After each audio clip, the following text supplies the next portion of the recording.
Hi there, in this video we are going to tackle LeetCode problem number 268, missing number. This is an easy level problem that explores key concepts like arithmetic series and XOR operations. What makes this problem particularly interesting is how it allows us to apply mathematical reasoning or bitwise tricks to find the missing value efficiently. Let's dive in and understand what we need to do. Let's begin by clearly understanding the problem statement. We are given an array named nums, which contains n distinct integers. These numbers are taken from the range 0 to n inclusive, which means the full set of numbers should ideally be 0, 1, 2, 3 all the way up to n. However, one number from this range is missing in the array. Our task is to identify and return that missing number. Now let's quickly go over the constraints. The length of the array is n, meaning it holds n elements. All numbers fall within the range from 0 to n inclusive. The value of n can range from 1 to 10,000. So we are dealing with reasonably sized inputs and need to keep efficiency in mind. Lastly, all elements in the array are unique. With those constraints in mind, let's walk through our first example. We are given the input array nums with the elements 3, 0, 1, and the expected output is 2. Here is the reasoning.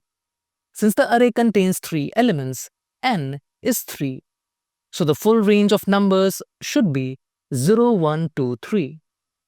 Looking at the array, we see 0, 1 and 3 are present, but 2 is missing. That's why the output is 2. Now let's move on to another example. The input is 0, 1, and the expected output is 2. Since there are 2 elements in the array, n is 2. So the full range should be 0, 1, 2. We have 0 and 1 in the array, but 2 is missing. So that's our answer. Finally, let's take a larger example to really cement the concept. The input is 964235701, and the output should be 8. The array contains 9 elements, so n is 9, and the expected range is 0, 1, 2, 3, 4 all the way up to 9. Looking through the numbers, we find that 8 is missing, so the correct answer is 8. So now that we have a solid understanding of the problem and how the inputs relate to the expected output, let's explore some different ways to solve it. Let's start with the brute force method. It is the most straightforward and easy to understand. We simply check each number from 0 to n and see if it is present in the array. If a number is missing, that is our answer.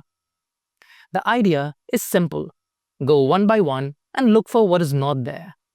Since this is extremely easy to understand, I am just going to give you the code directly.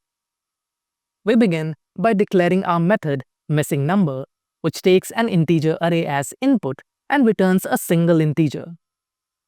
First, we determine the length of the array and store it in a variable called n.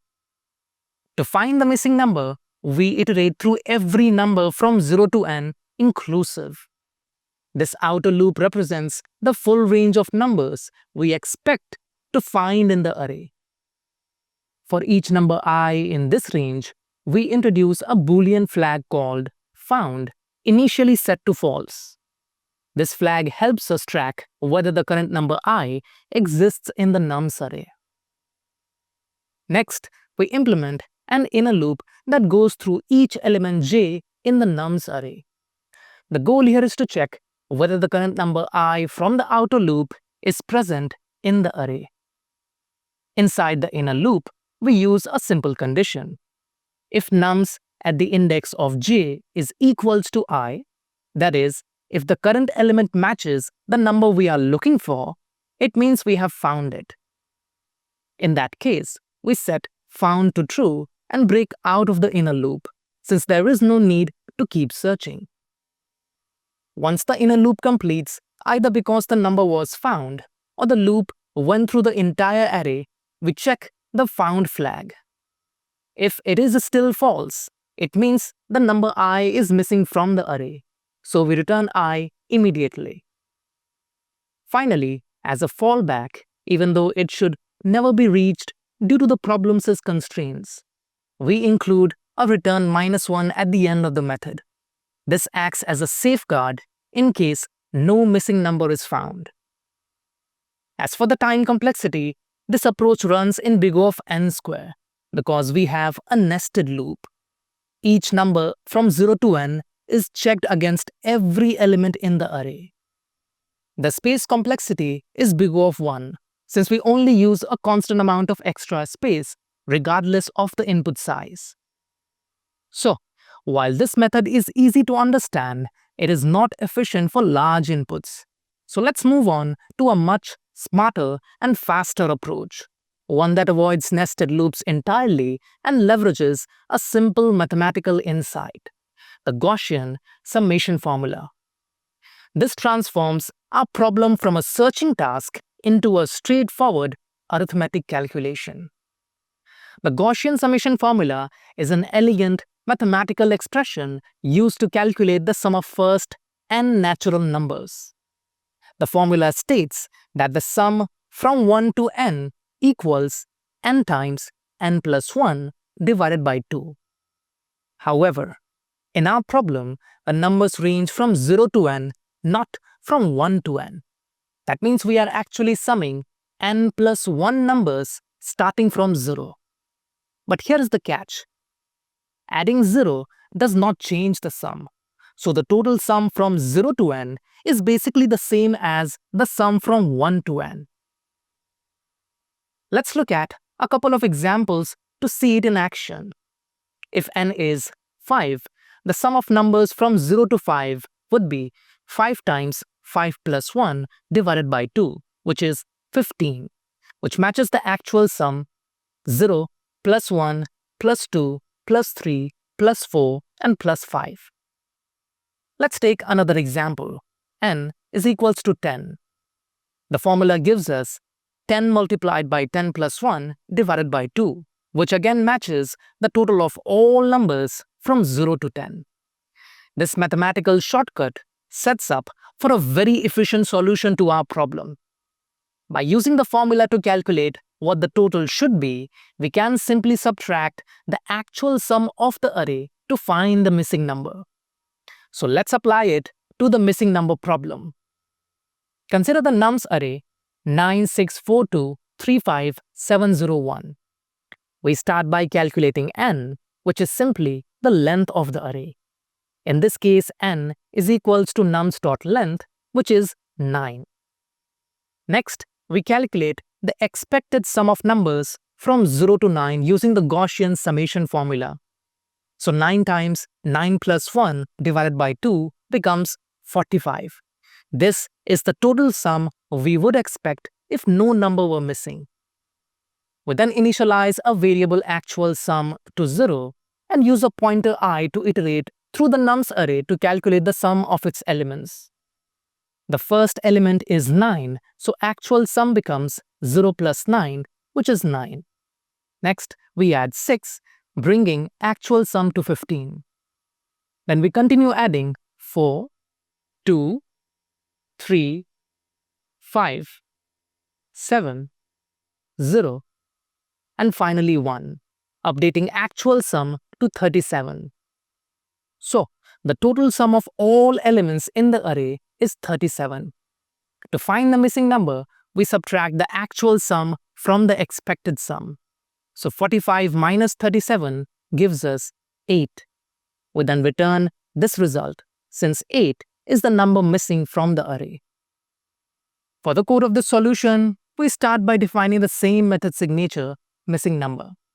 First, we get the array length n, which means the complete range should be from 0 to n, a total of n plus 1 numbers. Next, we calculate the expected total using the formula n times n plus 1 divided by 2.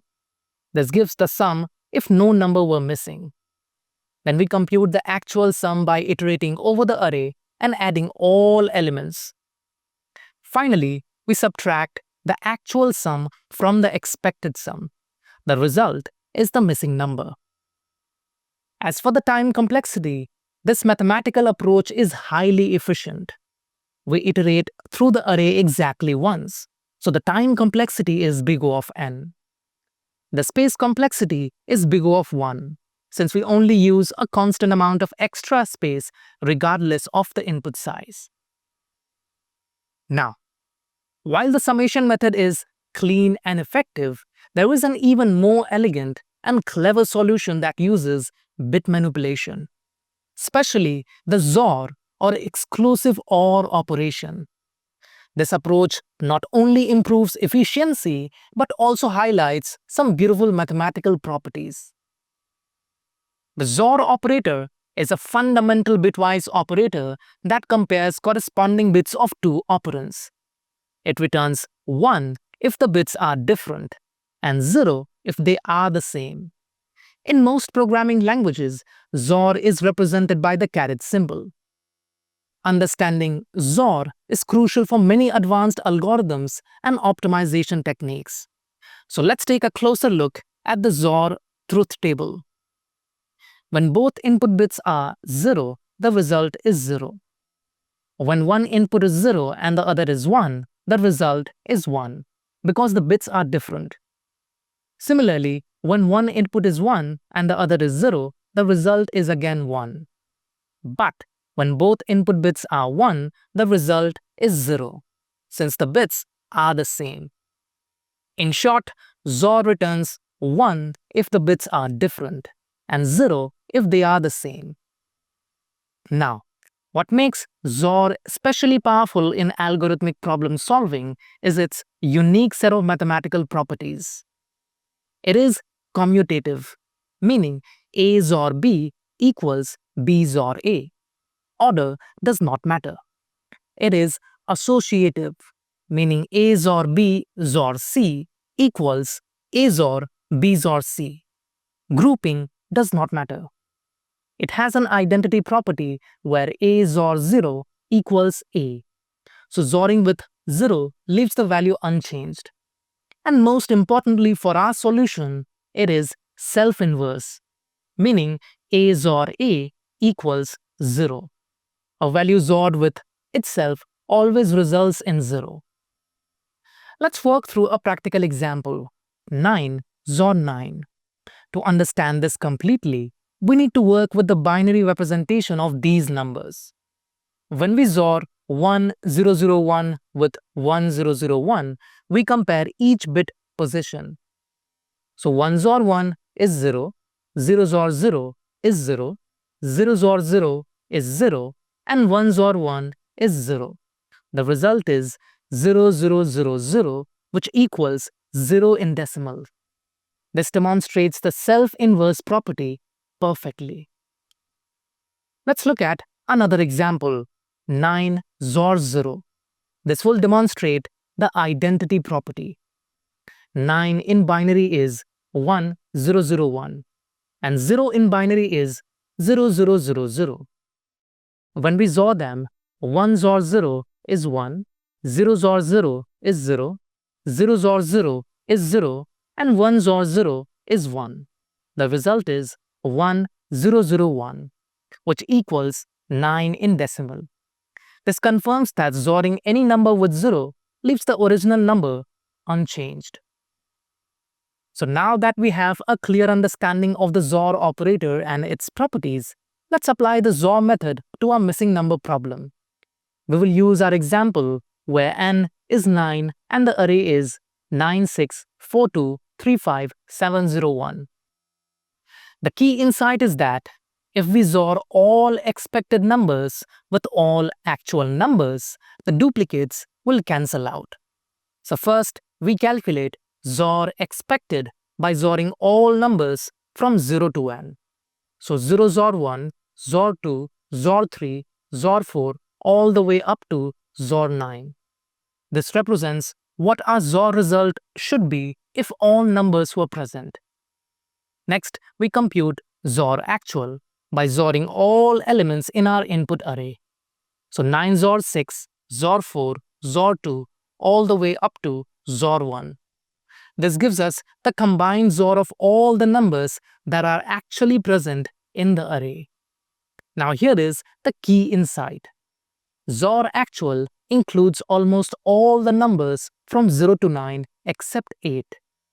Since XOR is associative, we can rearrange the terms in any order without changing the result.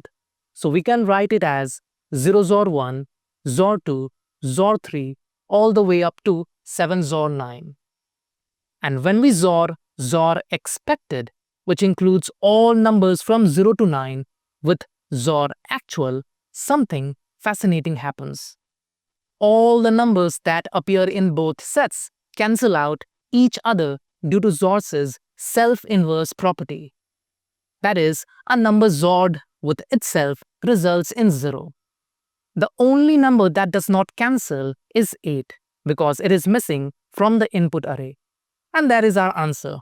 8 is the missing number. This showcases the elegance of the XOR approach. It effortlessly eliminates duplicates and isolates the number that is missing. For the code of this solution, we start by defining the same method signature, missing number. We first extract the length of the array into a variable n, which represents the upper bound of our expected range from 0 to n. Next, we initialize two variables, XOR expected and XOR actual, both set to 0.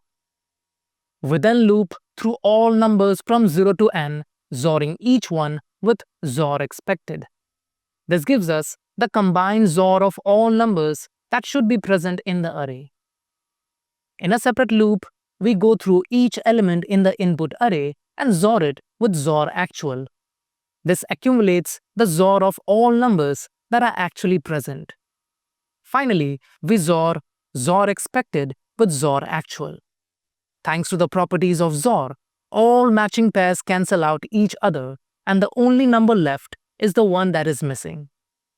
As for the time complexity, the XOR approach also has optimal characteristics. It runs in big O of n time since we iterate through the array once, and also loop from 0 to n to compute the expected XOR. The space complexity is big O of 1 because we only use a fixed number of variables regardless of the input size. This matches the efficiency of the Gaussian summation method, making it both elegant and highly efficient. So, to summarize, we explored 3 different ways to solve the missing number problem. While the brute force method is straightforward, it is inefficient for large inputs. The summation method uses simple arithmetic for an efficient and clean solution. The XOR approach, though more technical, is both elegant and powerful, using bitwise properties to find the missing number. All in all, it is a great example of how different techniques, ranging from basic math to bit manipulation, can solve the same problem efficiently. And with that, let's wrap up this lecture here, and I will see you in the next one.